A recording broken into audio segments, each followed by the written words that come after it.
معروف پاکستانی اداکارہ اور میزبان نادیہ خان نے اداکار ساجد حسن کے منشیات کیس میں ملوث بیٹے ساحر حسن پر کڑی تنقید کی ہے۔ اداکار ساجد حسن کے بیٹے ساحر حسن کا ایک ویڈیو بیان سامنے آیا ہے جس میں وہ منشیات فروخت کرنے کا اعتراف کر رہے ہیں۔ اس معاملے پر حال ہی میں نادیہ خان نے بھی اپنے شو میں گفتگو کرتے ہوئے منشیات کی خرید و فروخت جیسے گھناؤنے جرم میں ملوث ہونے پر ساحر حسن کو کڑی تنقید کا نشانہ بنایا ہے۔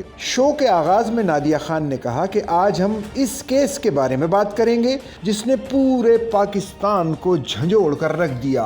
والدین اور بچے دونوں پریشان ہیں۔ جی ہاں، ہم مصطفیٰ عامر اور ارمغان کیس کی بات کر رہے ہیں جن کے پاکستان کے بڑے منشیات فروشوں سے بھی روابط ہیں۔ نادیہ خان کے مطابق اس کیس کی سب سے چونکا دینے والی پیش رفت ساحر حسن کا اس میں ملوث ہونا اور ان کے ہوش ربا بیانات ہیں۔ انہوں نے مصطفیٰ اور ارمغان کے ساتھ ملوث ہونے اور منشیات کے عادی ہونے کی جو تفصیلات بتائی ہیں وہ انتہائی خوفناک ہیں۔